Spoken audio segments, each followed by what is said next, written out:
Hi, ನಮಸ್ಕಾರ ಸ್ನೇಹಿತರೆ. ಎಲ್ಲರ ದಿನ ಶುಭವಾಗಿತ್ತು ಅಂತ ಭಾವಿಸ್ತಾ ಇವತ್ತಿನ ವಿಡಿಯೋವನ್ನು ಸ್ಟಾರ್ಟ್ ಮಾಡೋಣ.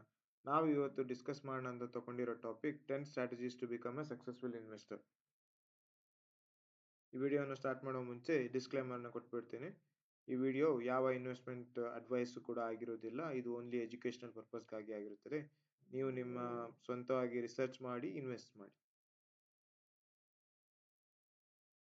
ಈ ವಿಡಿಯೋದಲ್ಲಿ ತೋರಿಸಿರೋ ಹಾಗೆ to become a successful investor requires a mix of knowledge, discipline and a clear strategy. ಹಾಗಿದ್ರೆ ಸಕ್ಸಸ್ಫುಲ್ ಇನ್ವೆಸ್ಟರ್ ಅಂದ್ರೆ ಯಾರು? Is a person who consistently achieves the financial goals through wise investment decisions, discipline, knowledge, strategy.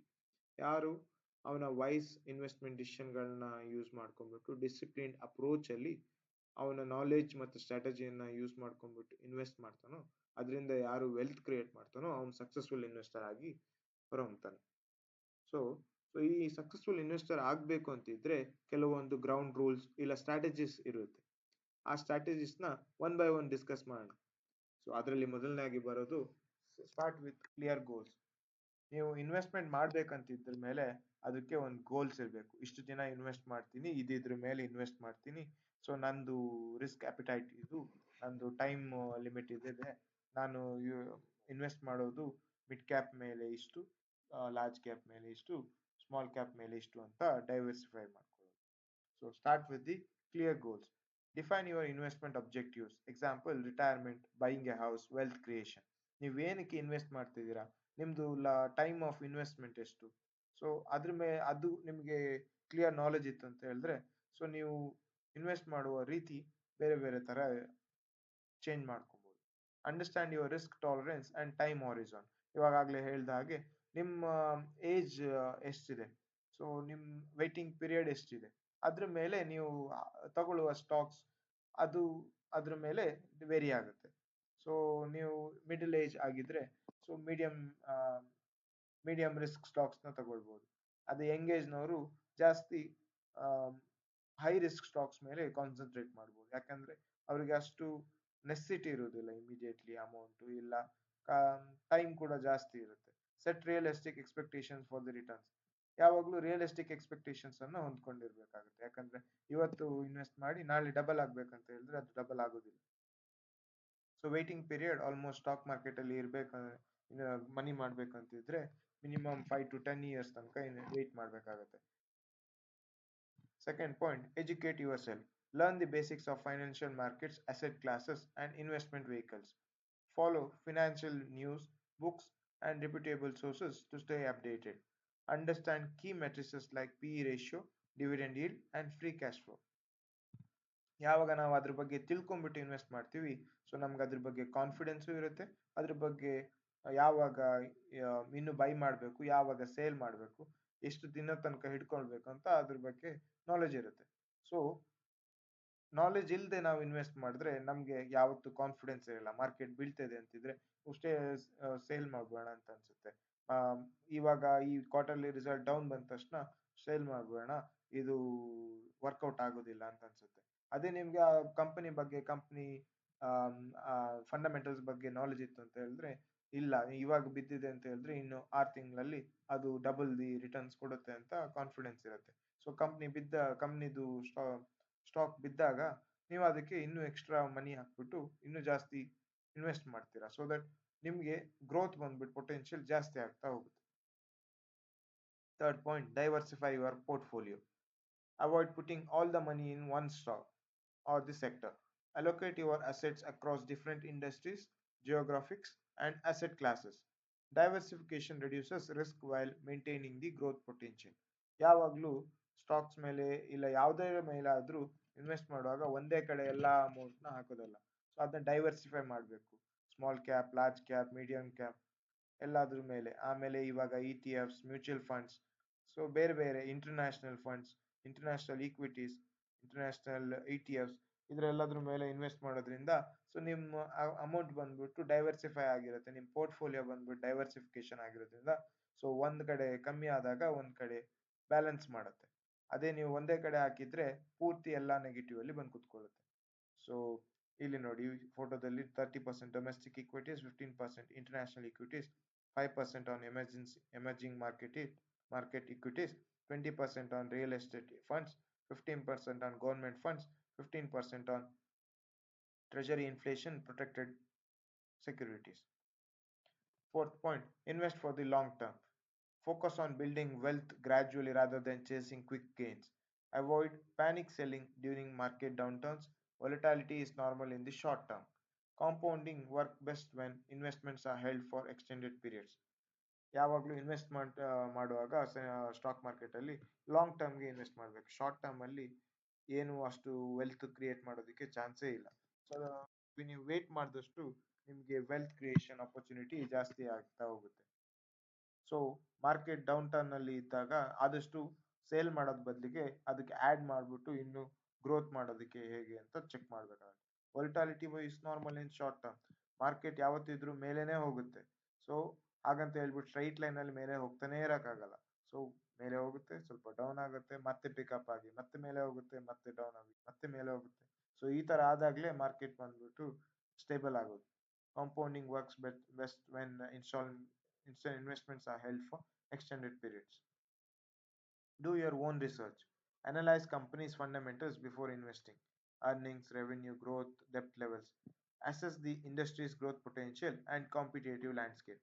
Avoid relying solely on tips or the rumors. So ನೀವು ನಿಮ್ಮ research ಅನ್ನ ಮಾಡ್ಕೊಂಡು ಅದ್ರ ಮೇಲೆ knowledge gain ಮಾಡ್ಕೊಂಡ್ಬಿಟ್ಟು ಅದರಲ್ಲಿ ಇನ್ವೆಸ್ಟ್ ಮಾಡೋದ್ರಿಂದ ಸೊ ನಿಮ್ಗೆ ಕಂಪ್ನಿ ಫಂಡಮೆಂಟಲ್ಸ್ ಗೊತ್ತಿರುತ್ತೆ. ಸೊ ಈ ಕಂಪ್ನಿ ಇಷ್ಟು ದಿನ ಅದ್ರ ಮೇಲೆ ಇಷ್ಟು ಮೇಲೆ ಹೋಗ್ಬೋದು, ಇಲ್ಲ ಇವಾಗ ಡೌನ್ ಆಗಿದೆ, ಇನ್ ನಾಳೆ ಮತ್ತೆ ಅಪ್ ಆಗೇ ಆಗುತ್ತೆ. ಸೊ ಕಂಪ್ನಿಯಲ್ಲಿ ನಾನು ಇನ್ವೆಸ್ಟ್ ಮಾಡೋದ್ರಿಂದ ನಾನು ಲಾಭ ಮಾಡೇ ಮಾಡ್ತೀನಿ ಅಂತ ನಿಮ್ಗೆ ಕಾನ್ಫಿಡೆನ್ಸ್ ಇರುತ್ತೆ. ಕಾನ್ಫಿಡೆನ್ಸ್ ಯಾವಾಗ ಇರಲ್ಲ ಅಂತ ಹೇಳಿದ್ರೆ ನೀವು ನಿಮ್ ಮಾತ್ ಪ್ರಕಾರ ಮಾಡದೆ ಬೇರೆಯವ್ರ ಮಾತನ್ನ ಕೇಳ್ಕೊಂಡ್ಬಿಟ್ಟು ಟಿಪ್ಸ್ನ ರೂಮರ್ಸ್ನ ತಗೊಂಡ್ಬಿಟ್ಟು ಇನ್ವೆಸ್ಟ್ ಮಾಡಿದಾಗ ಅವಾಗ ಏನಾಗುತ್ತೆ, ಮಾರ್ಕೆಟ್ ಡೌನ್ ಬಂದಾಗ ಇಲ್ಲ ಇಲ್ಲ ಈ ಮಾರ್ಕೆಟ್ ಇನ್ ಮತ್ತೆ ಹೇಳೋದಿಲ್ಲ ಅಂತ ಹೇಳ್ಬಿಟ್ಟು ನಾವು ಸೇಲ್ ಮಾಡ್ಬಿಡ್ತೀವಿ. ಅದರಿಂದ ಲಾಸ್ ಆಗುತ್ತೆ ಹೊರತು ಲಾಭ ಒಂಚೂರು ಆಗುದಿಲ್ಲ. 6. Manage risk effectively. Use stop loss orders to limit the potential losses.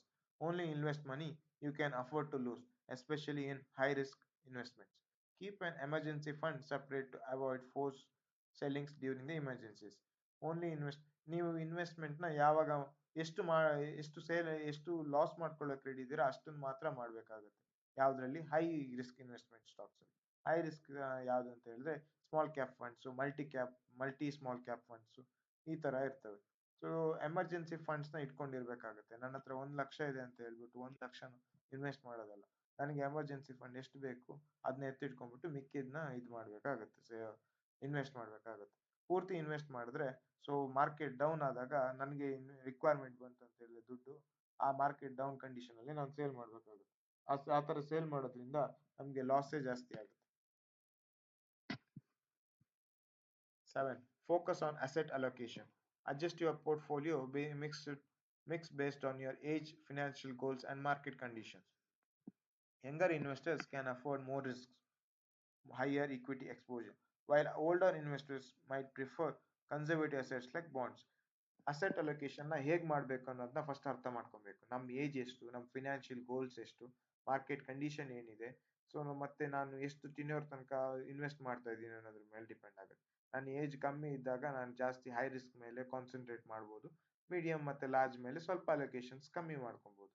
ಅದೇ ಮಿಡಲ್ ಏಜ್ ನವರು ಬ್ಯಾಲೆನ್ಸ್ ಮಾಡ್ಬೇಕಾಗತ್ತೆ. ಅದೇ ಇನ್ನೊಂದ್ ಸ್ವಲ್ಪ ಮಿಡಲ್ ಏಜ್ ಗಿಂತ ಅಬೋವ್ ಇದ್ದವರು ಆದಷ್ಟು ಸ್ಟೇಬಲ್ ಇರೋ ಸ್ಟಾಕ್ಸ್ ಮೇಲೆ ಇಲ್ಲ ಲಾರ್ಜ್ ಕ್ಯಾಪ್ಸ್ ಮೇಲೆ ಕಾನ್ಸಂಟ್ರೇಟ್ ಮಾಡೋದು ಒಳ್ಳೇದು.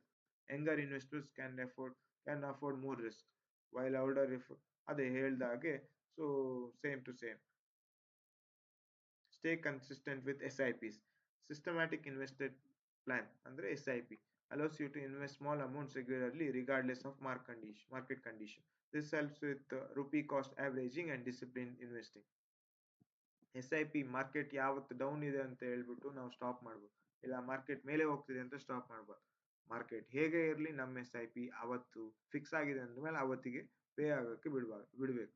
ಅದನ್ನ ಹೋಲ್ಡ್ ಮಾಡೋಕೆ ಯಾವತ್ತು ಹೋಗ್ಬಾರ್ದು. ಸೊ ಮಾರ್ಕೆಟ್ ಡೌನ್ ಇದ್ದಾಗ ಅದು ಆವರೇಜ್ ಆಗಿ ನಿಮ್ಗೆ ವೆಲ್ತ್ ಕ್ರಿಯೇಷನ್ ಅಲ್ಲಿ ಹೆಲ್ಪ್ ಮಾಡುತ್ತೆ. Avoid emotional decisions. So don't let fear or greed dictate your choices. Stick to your strategy during market highs and lows. Avoid overreacting to market fluctuation. ಯಾವುದೇ market ಫ್ಲಕ್ಚುಯೇಷನ್ಗೆ ನೀವು ಒಳಗಾಗದೆ, so ನೀವು invest ಮಾಡಿದ್ದೀರಾ, ನಿಮ್ಮದು ಗೋಲ್ ಇಷ್ಟು ವರ್ಷ ಅಂತ ಇನ್ವೆಸ್ಟ್ ಮಾಡ್ಬೇಕಂತಿದ್ದೀರಾ, ಅದ್ರ ಮೇಲೆ ಫೋಕಸ್ಡ್ ಆಗಿ ಇರಬೇಕು. ಸೊ ಏನಾದರೂ ಮಾರ್ಕೆಟ್ ಡೌನ್ ಬಂತಂತ ಹೇಳಿದ್ರೆ ಅದ್ರ ಮೇಲೆ ಇನ್ವೆಸ್ಟ್ ಮಾಡಬೇಕೆ ಹೊರತು ಸೇಲ್ ಮಾಡ್ಬೋದು. Only when you have invested on good companies, good fundamental companies. ಯಾವುದು ಡಬ್ಬ ಕಂಪ್ನಿಗೆ ಇನ್ವೆಸ್ಟ್ ಮಾಡಿ ನಾನು ಅದು ಮೇಲೆ ಹೋಗುತ್ತೆ ಮೇಲೆ ಹೋಗುತ್ತೆ ಅಂತ ಕೂತ್ಕೊಂಡಿದ್ರೆ ಅದು ಆಗೋದಿಲ್ಲ. ಇಷ್ಟೋ ತನಕ ಹೇಳ್ದಾಗೆ ಒಳ್ಳೆ ಕಂಪ್ನೀಸ್ ಮೇಲೆ ಇನ್ವೆಸ್ಟ್ ಮಾಡಿ ಲಾಂಗರ್ ಡ್ಯೂರೇಷನ್ ತನಕ ಹಿಡ್ಕೊಳ್ಳಿ. ಆವಾಗ ಆಬ್ವಿಯಸ್ಲಿ ನಿಮಗೆ ಗ್ರೋತ್ ಬಂದೇ ಬರುತ್ತೆ.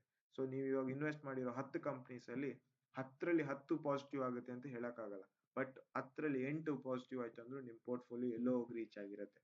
ಆ ಎರಡು ಸ್ಟಾಕ್ಸ್ ಏನಾದ್ರು ಚೆನ್ನಾಗಿಲ್ಲ ಅಂತಿದ್ರೆ ನೀವು ಇನ್ ಬಿಟ್ವೀನ್ ಬೇಕಿದ್ರೆ ಮೈನರ್ ಕರೆಕ್ಷನ್ಸ್ ಮಾಡ್ಕೊಂಡ್ಬಿಟ್ಟು ಅದನ್ನ ಚೇಂಜ್ ಮಾಡ್ಕೊಬೋದು. ಆ ದುಡ್ಡನ್ನ ಸೇಲ್ ಮಾಡಿಬಿಟ್ಟು ಬೇರೆ ಇದಕ್ಕೆ ಸ್ಟಾಕ್ಸ್ ಮೇಲೆ ಇನ್ವೆಸ್ಟ್ಮೆಂಟ್ ಮಾಡ್ಕೊಂಡು. So don't let fear or greed dictate your choices. ಭಯಕ್ಕೆ ಚಾಯ್ಸ್ನ ಇದು ಸ್ಟಾಕ್ನ ಸೇಲ್ ಮಾಡೋದು, ಇಲ್ಲ ಮಾರ್ಕೆಟ್ ಮೇಲೆ ಹೋಗ್ತಿದೆ ಇದು ಬಂದ್ಬಿಟ್ಟು ನಾಳೆ ಡಬಲ್ ಆಗ್ಬಿಡುತ್ತೆ ಅಂತ ಹೇಳ್ಬಿಟ್ಟು ಇರಬರೋ ದುಡ್ಡನ್ನೆಲ್ಲ ತಗೊಂಡ್ ಬಂದು ಹಾಕಿದ್ರೆ ಏನು ಯೂಸ್ ಇಲ್ಲ. 10. Learn from mistakes. Accept that losses are part of the learning process. Analyze what went wrong and avoid repeating the same mistakes. Mistake ಆಗೇ ಆಗುತ್ತೆ. ನಾನು ಇವಾಗ 10 ಸ್ಟಾಕ್ಸ್ ತಗೊಂಡಿದ್ದೀನಿ ಅಂತ ತಕ್ಷಣ 10 ಸ್ಟಾಕ್ಸ್ ಪ್ಲಸ್ ಅಲ್ಲಿ ಹೋಗೋ ಚಾನ್ಸೇ ಇಲ್ಲ. 10 ಅಲ್ಲಿ ಒಂದು 9 ಆದ್ರೂ ಚೆನ್ನಾಗಿ ಹೋಗ್ಬೇಕು. ಸೊ ಅದರಲ್ಲಿ ಒಂದು ಸ್ಟಾಕ್ ಹೋಯ್ತಾ ಪರವಾಗಿಲ್ಲ, ನಾನು ಅದನ್ನ ಬೇರೆದ್ರಲ್ಲಿ ರಿಕವರ್ ಮಾಡ್ಕೊಳ್ಳೋಣ.